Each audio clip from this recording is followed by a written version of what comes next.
Man, what an exciting week and kind of exhausting to be honest. With the last of Celebration product release behind us, I wanted to talk about my experience and what's next for the hobby.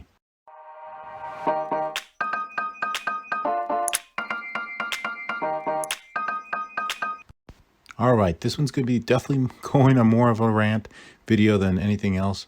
But if you follow me on Twitter or any other groups I recommend, you know that Friday was just crazy. It was full of alerts and tweets of people camping out at Target, Best Buy, GameStop, and Walmart with many wins, but just as many losses.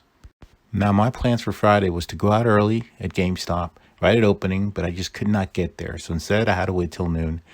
With little to no hope of finding the figure collection or the Ultra Box, I started with Target. To my surprise, their midday release was late, so there was nothing on the shelves. Then I headed to GameStop in the same shopping center. And to my surprise, they had one VMAX figure collection in stock. So, I mean, I could not believe it. The box was in perfect condition. Now, keep in mind, this was 12:30 on release day. It was a very busy shopping center, so I was really shocked they had anything left. One last stop was Walmart. They were pretty stocked with plenty of Celebration ETBs, mini tins, lots of Shining Fates, even Evolving Skies ETBs, but I was only on the hunt for that Ultra Box. I was now losing hope that Target might still have something that day since they'd never missed a release day. So my plan was to go right after work. Honestly, I sort of regret doing so because I missed on the Ultra Box by minutes, if not seconds. I saw the box being waved around by the Target associate to what seemed to be a very confused buyer that did not really know if he wanted to buy it or not. And if it wasn't for his buddy talking about resale value, which I overheard, man, if I was there a minute early, I could have secured that box, but it just wasn't meant to be. So with a broken heart, they showed me what they had left. About 10 plus ETBs of Celebrations, the new mythical squishy collection box, 10 VMAX figure boxes, and a whole lot of all other Celebration stuff, but no Ultra boxes. I picked out a VMAX figure collection open with my son, and then headed home in disbelief of how close I was to getting the chance to get that gold card Charizard and the Pikachu gold card.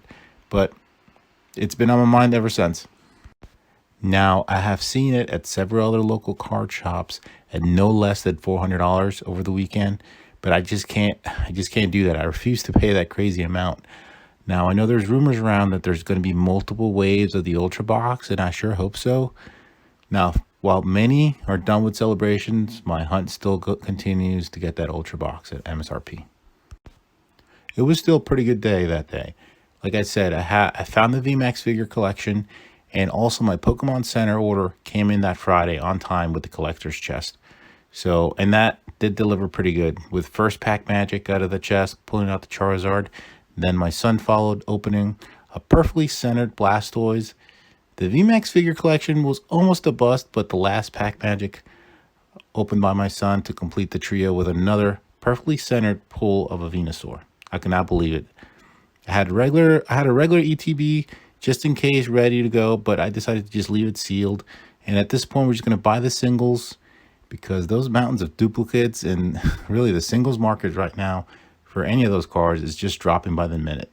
So it doesn't really make any sense to buy any more product at this point. Over the weekend, I did notice a common theme on the Twitter alert groups that I followed. Pretty much everybody saying their goodbyes and retiring from the hobby for now. And I really do see that. And I know many people after Celebrations will be stepping away for a while. So what does that mean? Now, I consider myself pretty much your average buyer, mid 30s with kids. I had Pokemon growing up, and now my son has that experience as well. Keep in mind, my first experience was nothing like this. I don't recall ever having any problems with buying my base packs, jungle packs, fossil packs. There was no social media presence, and there was no scalping that I had any idea of, anyways. Everyone was pretty much kids. We opened packs, we played the card game. It was great memories and lots of fun.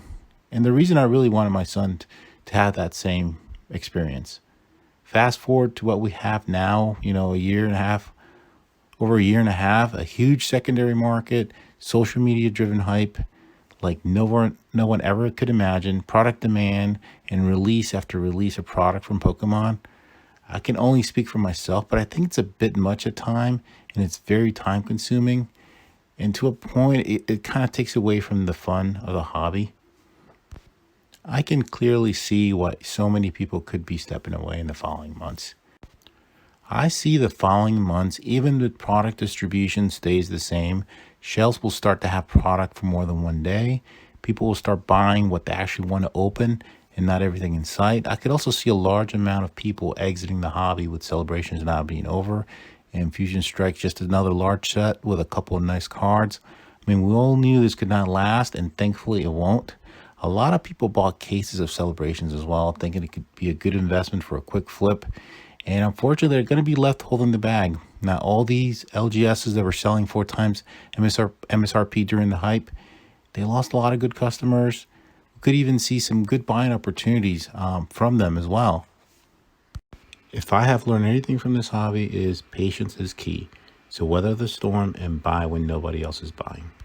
And how about all these PSA graded slabs that are going to hit eBay if they haven't already? We could see a lot of this product just be sitting there. So a lot of buying opportunity. If you really want to buy PSA graded cards of your favorite cards, this might be the chance. Heck, I'm still waiting for Evolving Skies booster boxes to hit 130.